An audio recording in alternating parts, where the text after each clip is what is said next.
Yo. What's going on, man? Today is May the 15th still. It's 2024, and this is the ChrisBeCappinn NBA Show. I'm doing a show live right now because I'm not going to be able to do the morning show. Looked at my schedule. Excuse me. And I know I had some things something that's coming up in the morning that won't allow me to do a show. So a lot of people probably going to be looking for the show in the morning, but I'm going live right now. You guys can just watch it back in the morning. 7:15, 7:30, whatever time we typically start.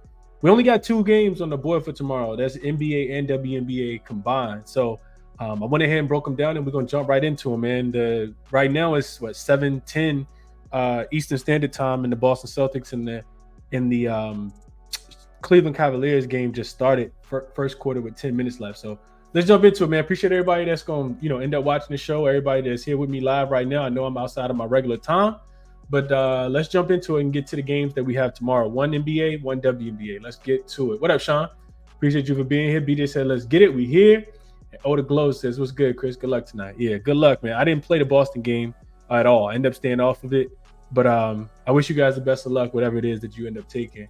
And got a WNBA play and probably going to make a play on the other one, too, just waiting for the line to continue moving. So, T-shirt giveaway. I think I took that. Oh, here it is. T-shirt giveaway for the games tomorrow. So we'll talk about it. But we got the Denver Nuggets and the Minnesota Timberwolves. Just predict predict the team that you think is going to win. Tell me who's going to win. What's going to be the total? What's going to be the score for the game? Your projected score. And I will be sending out T-shirts. The giveaway continues to go on. And what's up, Joe the Gambler, Eric? I see you guys in here as well. Let's jump into the game for tomorrow. So we only have 1 NBA game for tomorrow.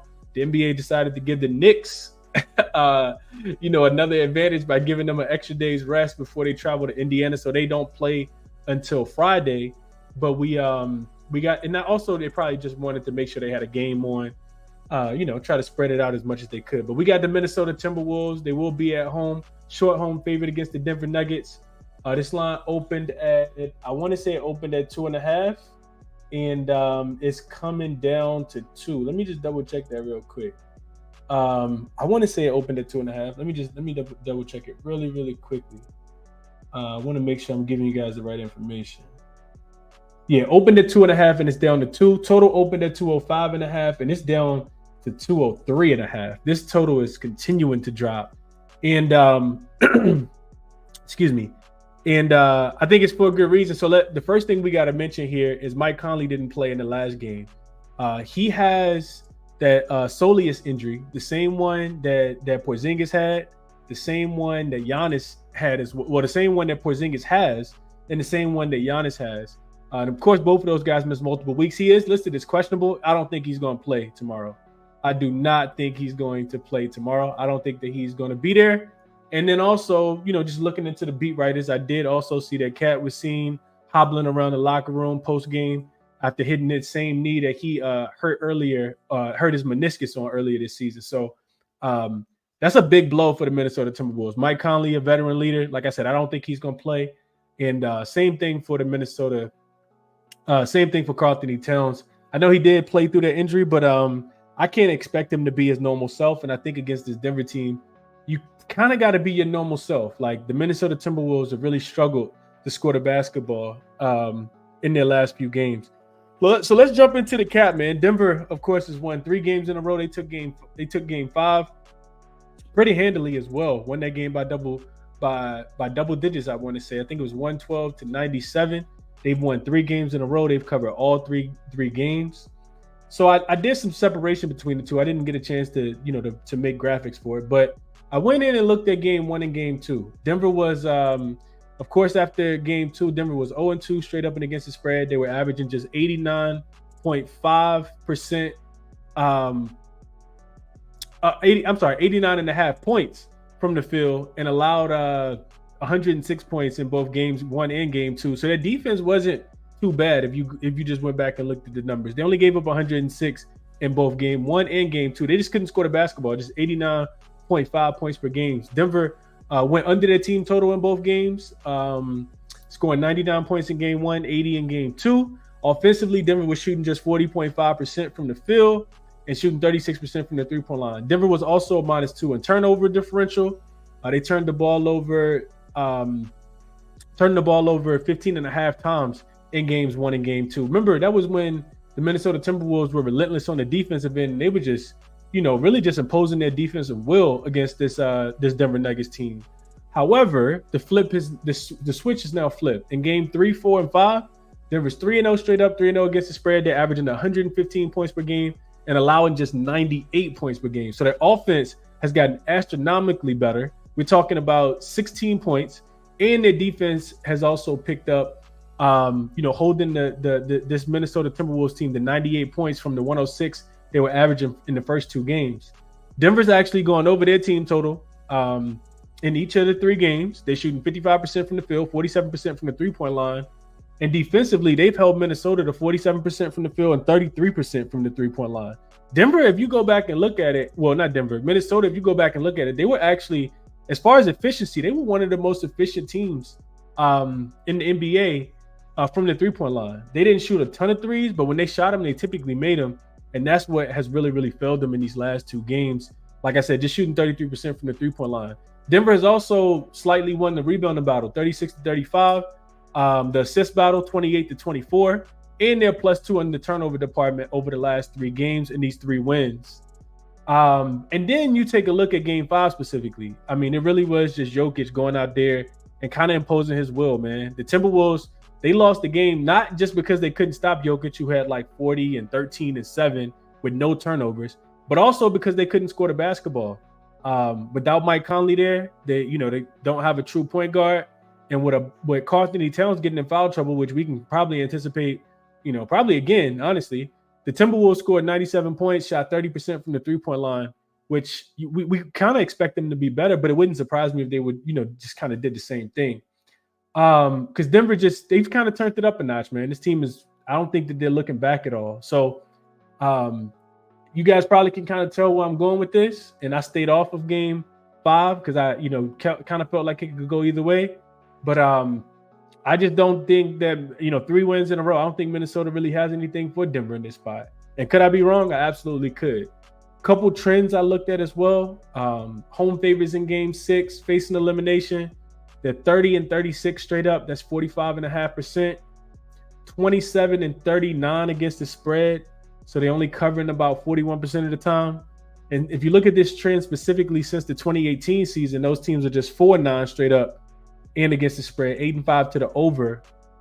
Also, if the line is really short in favor of the home favorite. So if the home favorite is laying just 3 points or less, it's projected that the bookmakers have it set to be a really close games. The home favorites in those games are just 10-18 straight up, 9-19 against the spread. So if you're back in the Minnesota Timberwolves, it's not going to be the greatest spot. I actually think this line continues to come down. And I don't know if Denver's going to end up being a favorite, but I think before the game tomorrow, we probably see Denver, +1. So I'm going to jump on the 2. I haven't played it yet, but I'm going to jump on the 2 tonight. I'm also going to look towards Denver team total to go over. The number is 100.5 is what I would like in this game. Denver +2. I do think that they win and go ahead and get this series over and advance to the Western Conference Finals. And I also think that they're going to be able to score over 100 points. Like I said, 3 straight games they've gone over their team total. They've exceeded 100 points. And I think they got one more left in them as well. I think Minnesota just kind of woke them up. And I don't think they're going to turn back here tomorrow. So will Minnesota bring their best game? I think that they will. Will it be enough? I don't think so. Especially with I'm projecting them, like I said, Mike Conley's not going to play. And I don't think that Karl-Anthony Towns is going to be 100% either. They really, really need him to play at 100% as well, especially without, with Anthony Edwards kind of doing all the heavy lifting recently. So Denver +2 and Denver team total over 100.5 is what I would play. Be my recommendations in this game, and I'm probably going to be on both of them here. Probably take a unit and just split it on both. Let's see what you guys are saying in the chat. What up, SK? He says, just past midnight here, unexpected show, but not complaining. Yeah, just wanted to get it out early because I'm not going to be able to do a show in the morning for people who join late. So this is the morning show. It's just happening at 7:20 Eastern Standard Time. Jabari says, I don't remember last time you went live in the PM. Yeah, it's been a while. It has been a while. What up to my guy Malik? Shout out to Chi-Town in the building. Joe says, just gonna be sweating my Wolves plus 1.5 series tomorrow. Yeah, you will. You definitely will be, Joe. That's tough, man. What up, Paul? He says he hit the like button. Appreciate that. Marshmallow says under 20 again. I don't know if he's going underneath 20 points. I don't know about that. Paul also says, by the way, Celtics ain't gonna go over their team total. Okay.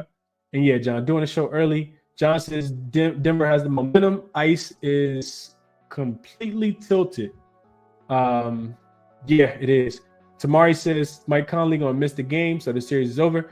Yeah, I mean, it's just really, really difficult for me to want to back. I know that the Timberwolves are at home. Denver actually won both games. This is a team that can win on the road. They've proven that, of course, in the series already. And with a compromise, Mike Conley and Karl-Anthony Towns, I don't think is 100% either. And Mike Conley, like I said, he hasn't been ruled out, even though he did miss the last game. I think he's going to be ruled out, though. So if you like Denver, you could get ahead of the number now and take them plus the 2, and that's what I'm going to do. I do think the 2s are still going to be available. So plus 2 and over the 100.5 would be my recommendations here. Let's go to the W. Tomorrow we will have one game. It'll be the New York Liberty. They will be in Indiana, taking on the Fever. So we got a bunch of star power in this game, of course. We got Sabrina Ionescu on one side, and we have, of course, we got Sabrina Ionescu on one side. We got Stewie on the same side. Then on the opposite side, we got the young up-and-coming Fever team. Of course, Caitlin Clark is going to be making her home debut. Aaliyah Boston. They have Elena Smith.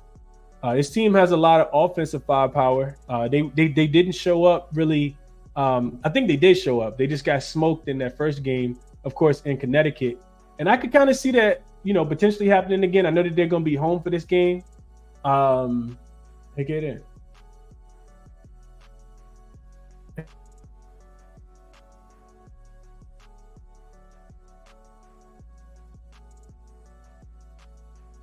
All right, my son came in. Apologies for that. All right, so getting back to this game, we got the New York Liberty and we got the Indiana Fever.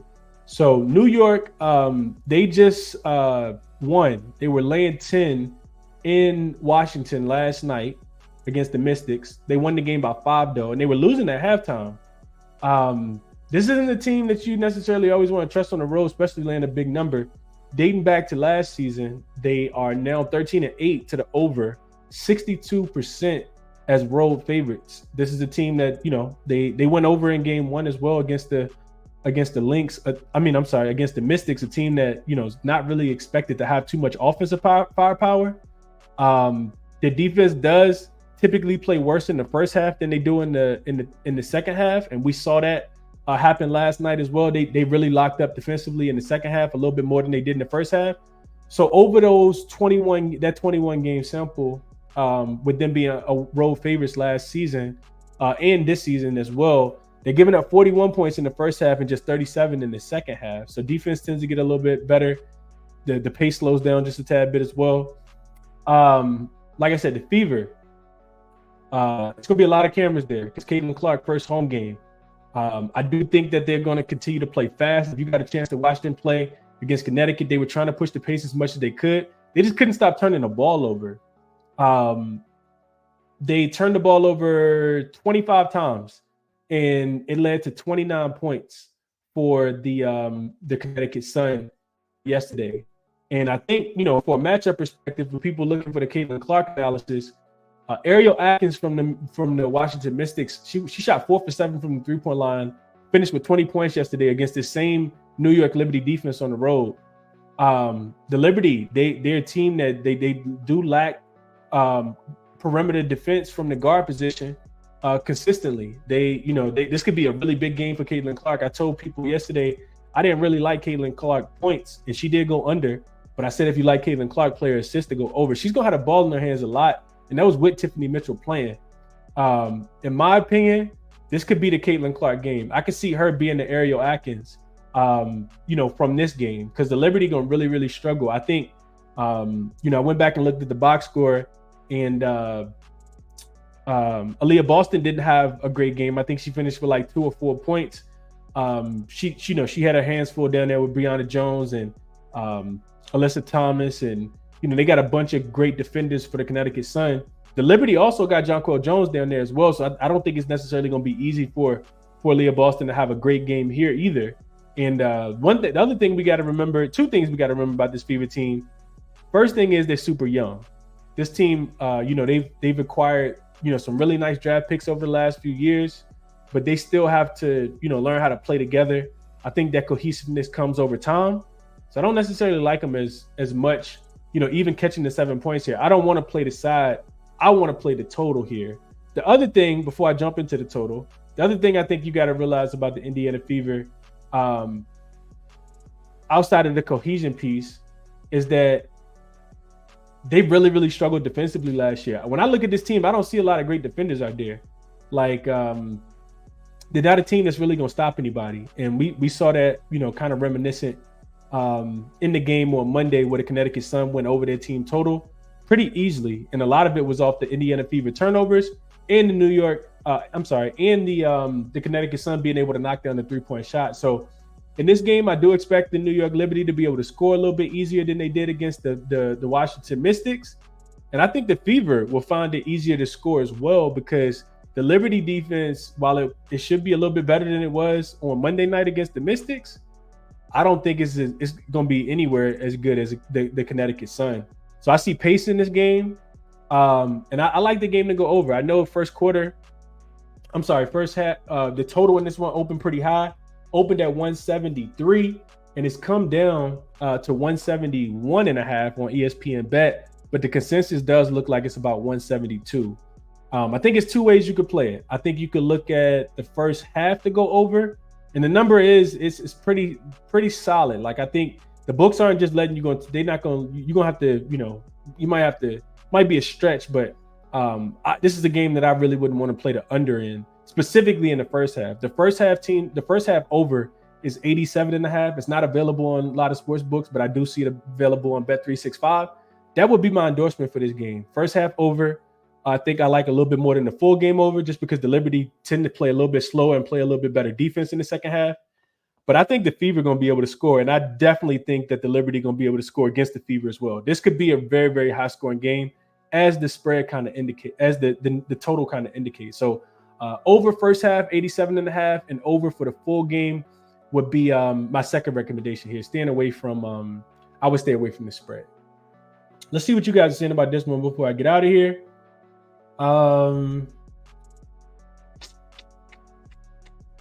Nothing.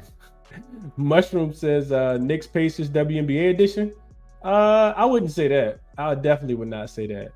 And Amy says Celtics so trash in the first quarter. I ain't really watching it, but I kind of wanted to stay away from it, man. I don't know, man. Celtics, one of those teams where the bookmaker's not going to give you any kind of discount. So if you playing the Celtics, you need them to play well,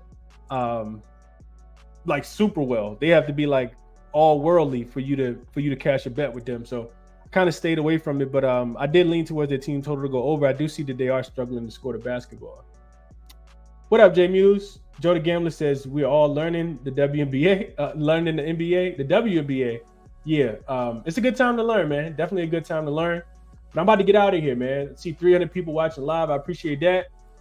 Top looks for tomorrow, because as I said in the beginning, man, I'll go through and chop the show up, but I will not be able to do a show in the morning. So this is the morning show. Denver plus the 2. Like I said, I think as the news comes out that, in my opinion, Mike Conley's not going to play. And I do think, like I said, Carthy the Town is compromised. But also, I just kind of feel like if you're betting Minnesota, you're betting what? That they can score the ball a little bit better? Even if they score the ball a little bit better, can they outscore Denver, who's really picked it up offensively, like we just kind of talked about and I said in the breakdown?